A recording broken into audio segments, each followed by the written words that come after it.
Hi everybody, how you doing? Today I just want to talk about playing gigs, solo gigs specifically. I used to be in bands years ago. I started off really as a lead guitar player. Actually, I started off as a bass player for a while and then moved to guitar through the kind of very end of the 80s into the 90s and stuff. But these days, it's all solo gigs. A lot less politics, a wee bit more money, not much, and less gear to lug about. But it's just the way it's kind of fallen in. It's just what I do now. More of a singer-songwriter now than a lead guitar player. But anywho, I was going to make a video about, like one of these kind of top 5 tips for solo gigs and that kind of thing. But there's loads of videos that do that already and do it very well. So go and search those out. And I probably wouldn't stick to it. I'd waffle and ramble, as I'm doing now, as is common. So I thought I'd just chat. And the whole idea is I want this to be a conversation. So this video is going to be relatively short, he says. If it gets to the 30-minute mark or 45 minutes, you're going, you said it'd be short, then you know that I was talking nonsense. But I'll try and keep it short. I'd like to carry on in the comments and talk about your own gigging experiences. Or maybe your gigging fears. Maybe you haven't started doing these yet and you want to ask questions, and maybe we can get a little community thing going together. So try and keep it positive, and remember that everybody does things in a different way. So don't be berating people for leaving their clip-on tuners on their headstocks or wearing a certain colour strap or using an iPhone or whatever. Just none of that. But just be encouraging and give some good tips. And just from your experiences, because even with these top 5 and top 10 tip videos, nothing prepares you for what's out there for dealing with people. And that's the common denominator. Now, I have a confession to make as well. Another reason that I'm doing this video is because I need to fit this switch to my G&L, because look, the kind of PCB switch on it is failing because it's a tribute model. So everything's great on that guitar apart from the switch, which is now failing. So I bought this the other day, and I'm just... I hate soldering, or soldering as you call it in the US, but I need to get it done. So that's why I'm making a video about something else completely. But anyway, and I've got some string joists to fit on as well, so that will be good. Once it's all in, it'll be fantastic. So one of the biggest lessons I learned in this whole crazy business, and especially with being a songwriter and being an arty-farty person, is that you're going to have to, if you want to earn any money, and if you don't need to earn any money, then you can ignore this bit. If you want to earn any money, you're going to have to play covers gigs in pubs, certainly in the UK, because there isn't big enough of a scene for songwriters, for kind of solo performers, unless you get to a certain level. There isn't enough of a scene for you to make a living from it. Whereas when you're playing covers and you're playing in bars and pubs and restaurants as well, it doesn't have to be pubs. You can earn not a great living. Some people do, but most people kind of earn an average one. You can earn what you get from a decent part-time job, by you're just playing over the weekend. If you want to earn more than that, you have to do stuff during the week and various other things. I've got a few things that I do as well as gigging, all music related, but just kind of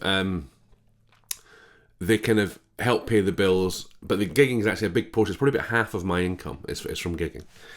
But it's from playing covers gigs, because I used to be of the mind of I'm only going to play originals gigs where I get to play my own music, and so I played everything, and I played festivals, and I played in venues, and including King Tut's and places like that in Glasgow, which is a brilliant venue. The Hug and Pine. I played in a coffee shop in Phoenix. I've played in New Brunswick and Canada, all over the place, but I never earned any money from any of it, even the ticketed shows. Because there's always a ticket deal with a venue, and they're getting better. But one I had, and this was a venue I haven't mentioned, but it was actually a promoter more than the venue. There was a ticket deal where I would have to sell, and it was when I just moved back up, so I didn't really know anybody. I was sharing the bill with some other acts. It was kind of like a showcase gig, a reasonably good venue as well. It's quite a well-known venue, and the deal was I would have to sell something like 20 tickets before I'd even get the cut of tickets later on. So, 20 tickets, I get nothing for that. As soon as I'm on my 21st ticket that I've sold, I would get maybe £2 out of the £5 ticket, and then so it would go on. So it was, you wouldn't even make your fuel money back. It was pointless. It was basically just so the promoter could pay for the venue. You got all the acts to do it. And they didn't do any promotion. It was all down to the acts to do all the promotion themselves. You know, so it just was a bit, ugh, it felt a bit crap. So, eventually, and because friends of mine were doing it as well, I started playing in restaurants, and that was quite cool, because you could kind of, you're really just background music, so you could experiment a bit with your songs. You could throw in a couple of originals. You could, you know, because occasionally you'd have someone come up asking for a request for a special occasion or something like that. But yes, it's very much background music, unlike in the pub where, you know, on a Friday night in the middle of Edinburgh, folk might want a bit of a sing-along, or they might start dancing in front of your mic stand drunkenly. You don't really get that in restaurants, so it's a different thing. So yeah, so I did the restaurant thing, moved on to pubs, etc., and that's kind of what I do now. I play originals gigs as well, but as I say, that's essentially for free. You know, you just have to play that to get your songs out. I'd like to tour a bit, you know, and maybe go into Europe. I mean, with the way the rules and regulations are, it's ridiculously difficult to play in the US, and probably vice versa. I think Canada's pretty good for UK musicians, but you know, and Europe's getting increasingly difficult for various reasons. So I'm kind of stuck in the UK really, and yeah, there's not a lot of scope. So back to pubs. So that's the first thing. You're going to have to play covers gigs if you want to earn any money, and then secondly, you're going to have to deal with people, which is the unfortunate thing. You know, this job would be really, really easy if it wasn't for the people. Now, don't get me wrong, most people are great. I had, you know, have some lovely banter with people. You know, even at recent gigs, I've had people who, you know, would give me a tip, give me a bit of encouragement. You know, I mean, money tip. You know, not just a practical tip like you should wear looser jeans or something like that. They would, you know, give me some encouragement. They'd like my song selection, or that I play a particular song and that's so good. You know, that song means a lot to me, that kind of stuff. So that makes it worth it. There was a guy a few weeks ago when I played in Edinburgh, and I was setting up. But anyway, he said to me, he said, "Oh, you're not going to play any Van Morrison, are you?" Now, I open with Van Morrison. There's a song that I do, a Van Morrison song, Stoned Me. I always open my set with that, because it's a good warm-up song, and it helps me check the levels and stuff. It's fairly simple. And I said, yeah, well, actually, I'm opening with one. And then he told me the story of when he went to see Van Morrison and was really disappointed because Van isn't well known for his bubbly, effervescent personality and audience engagement. And he turned his back for the whole gig and you know, played with his back to the audience. And the guy was like, oh, I wasted 500 quid coming here and, you know, seeing him and stuff. So we had a bit of a chat about that, and he was telling me all about it. And then so I opened with a song and dedicated it to him, with the hope that it would kind of bring some healing to his Van Morrison hatred. And he took it jokingly, and he took it in good humour, and it was great. And you know, we got off the rest of it, and him and his wife sat there they were at a table right next to me where I was playing, and you know, they were really supportive the whole night, and I kind of broken the ice a bit.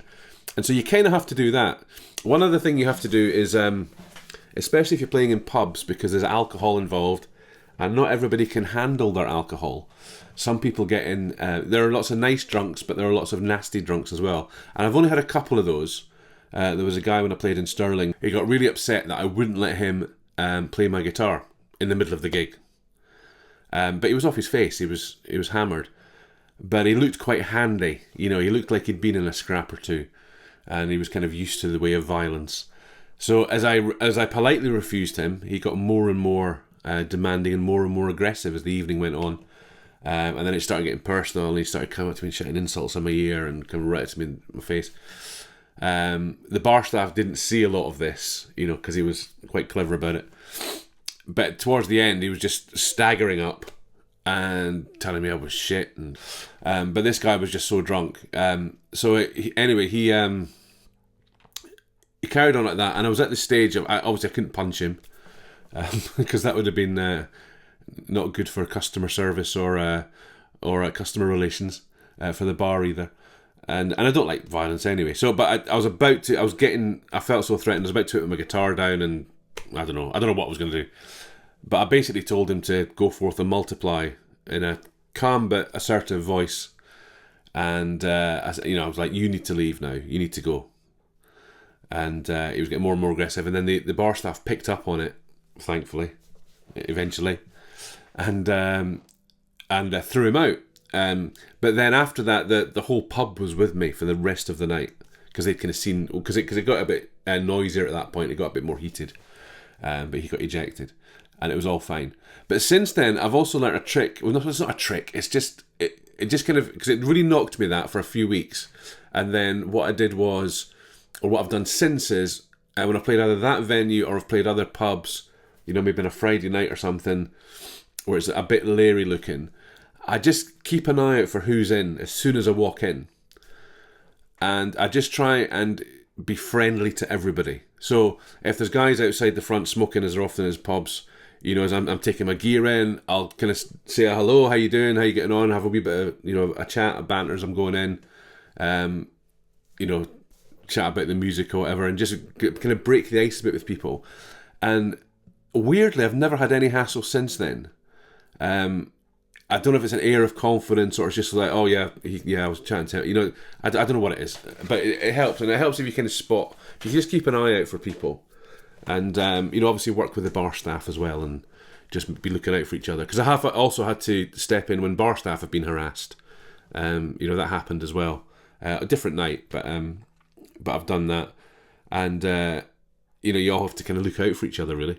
So, but again, it doesn't happen very often. I think it happens more to female musicians. I've got friends who are women who have had all sorts of crap to endure, and that's something that definitely needs to be addressed. But that's a whole other video. But you can put.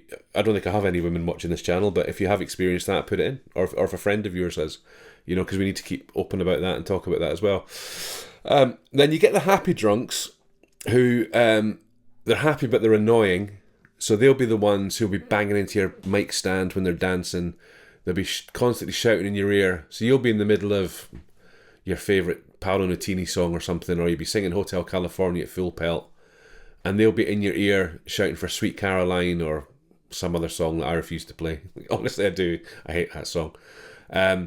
It'll be something like that. I had a guy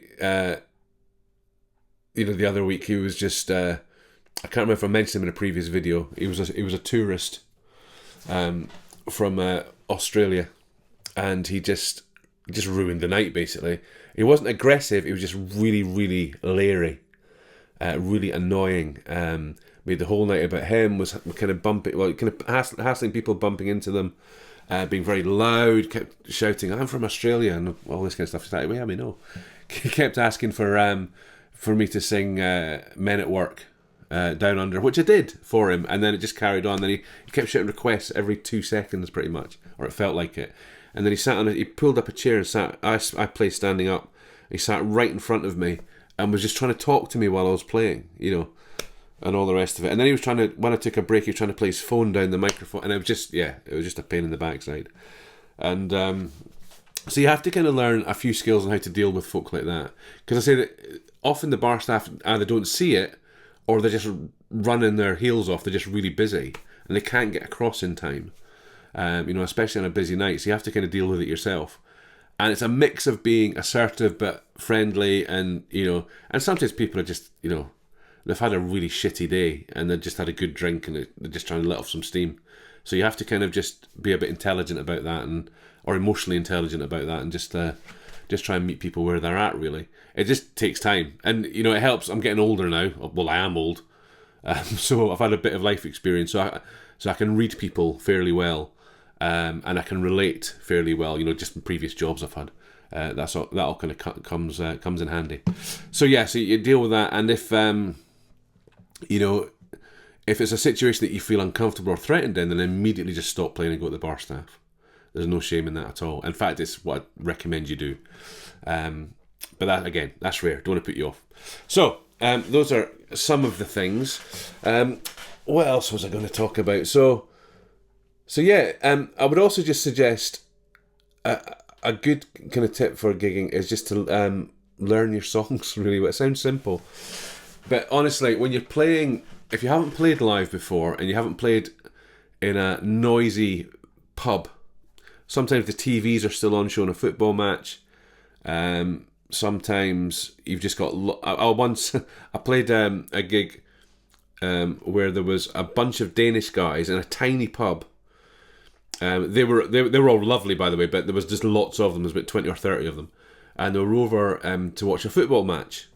Their local team was playing one of the local teams in Stirling, and it wasn't like a kind of European Cup thing. It was quite a grassroots level football. But anyway, so they all came over dressed as Vikings, as they would, and they were doing like a pub crawl and stuff. But they were kind of hanging about in this particular pub that I was playing in. And as I say, they were all lovely and really supportive and all the rest of it. But there was just lots of them in a tiny, tiny pub that's probably the size of a semi-detached house. It's a very old pub. So they were just naturally noisy and it was distracting. There's lots going on.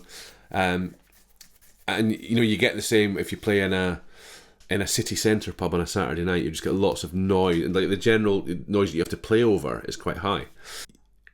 It's just good to have some good muscle memory. So even if you've got your song lyrics with you, which I often have because I've got about 300, 400, 500 songs kind of in my repertoire, if you like, and I often switch my set about, so I have an iPad handy. As long as you're not staring at it, as long as it doesn't affect your performance, I think it's a really handy tool. And lyrics are horrendous for me, so especially if it's a song I haven't done in a long time, so I just have it. But have muscle memory for the songs themselves, so that if you get distracted, you can at least play for a bit. You can just kind of play an instrumental section, and that just helps you refocus. And it's handy as well, not just if there's lots of people in, but if you've got the thing where you've got people talking in your ear, because you get it every single gig. Well, I do anyway. Somebody will, no matter how well intentioned, I'll be in the middle of a song, and they'll be standing, either just standing and waiting and staring at me from about 5 feet away, which makes me feel like I need to stop and chat. I mean, I've got better at it, but it just makes me feel really awkward. Or they'll just come straight in and they'll be in my ear saying, "Can you play such and such?" And then tell me their life story while I'm singing and playing. And I'm trying to respond to them. Even the folk who try and shake your hand as they're walking past, but you're in the middle of doing the solo at Folsom Prison Blues and you're playing away, and they're like trying to shake your hand. Anyway, sorry. So where was I going with that? Oh, your distractions. But if you've got your core set, and I know, like, if like me, you change your set fairly often depending on the room and who's in there. If you've got, I've got a core set that is there, and then some of the songs are interchangeable. That's kind of how I work it. As long as you kind of know that set backwards, so maybe a good couple of hours of songs backwards, and you can play them in your sleep. You can play them while you do, you're walking around the house with your guitar on your back and you're having a conversation. That's really handy and really helpful. And also just how learn how songs work so that you can just improvise a bit. There's nothing wrong with that. I don't play with backing tracks. Nothing wrong with them. It just doesn't suit what I do. I tend to do a lot of kind of Americana stuff and country rock stuff and classic rock stuff, and do stuff like the Band and Van Morrison and Springsteen and all that kind of thing. And I find them a bit restrictive because I like to kind of either stretch songs out or bring them in, make them shorter or longer, or mess about with them a little bit, depending on, again, the energy in the room and what's going on, play them in different ways. So I kind of change things up a bit. But, don't be afraid to do that. Don't be afraid to be creative with it as well. And if you know the songs well and you know how the songs work, so you know how kind of the chords in each key and that kind of thing, which is quite easy to find out. It's not actually that difficult. I would suggest actually also, if you can, have a look at the Nashville number system, because that's a really good way of getting your head around chord numbers and stuff. Maybe I'll do a video on that. Then all those things are kind of tools in your arsenal to help you get through. Because as I said earlier, when you play a gig, everything is amplified, like all your senses. So when you play at home, like I'm just sitting, kind of, it's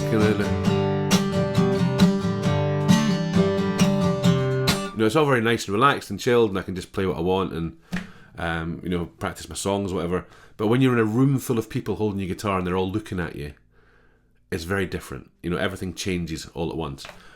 You go into fight or flight or freeze mode, and that's where the nerves come in. So your fingers suddenly turn into uncooked sausages, and your throat closes up, and you can't hear anything, and your eyes water, and it's just it just goes a bit nuts. Suddenly your strap's at the wrong length, and you really, really feel it. So yeah, muscle memory. Get all those songs learnt in, and that's essentially it. You just have to go for it. And what I would going back to the covers versus songwriting thing again. There's two things with this. One, I would play cover songs you like. You'll have to put a few standards in, Free Falling and all that kind of stuff, things that people can sing along with. Folsom Prison Blues is another one that goes down well. But if you don't want to play Brown Eyed Girl, don't play it, because everybody plays it. One of the regular comments I get, and it might be because the venues that I play in are all kind of my age group and a bit younger, and sometimes a bit older. So people from their 30s up to their 60s pretty much, or late 20s. I do a bit of a mix of stuff. I've got stuff from the 60s and the 70s, and then I've got up to kind of Paul Weller and the Stereophonics, Oasis, up to the Foo Fighters, Kings of Leon. So I have a bit of a mix, and I'll throw in some blues numbers as well. I'll throw in some J.J. Cale or something like that, or the band. And I often get the comment, I really like the mix of songs that you do. There's a good range there. And it's songs that not everybody does, because not everybody does The Breeze. Well, not over here anyway. And I'll throw in a couple of originals. So just be who you are, because people respond to that better than if you're playing songs you hate. And because you can tell. So that's I'll always finish the set with Outside Women Blues by Blind Joe Reynolds. But Cream I do the Cream version. I do that kind of arrangement for it.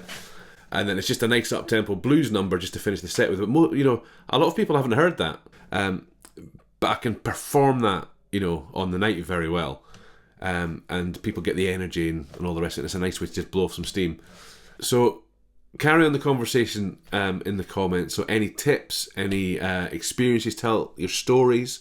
And if you're a songwriter as well, stick your... I don't know if you can stick the actual link in on YouTube on the comments, but certainly put your band name down and stuff, and we'll all try and look out for each other and have a listen.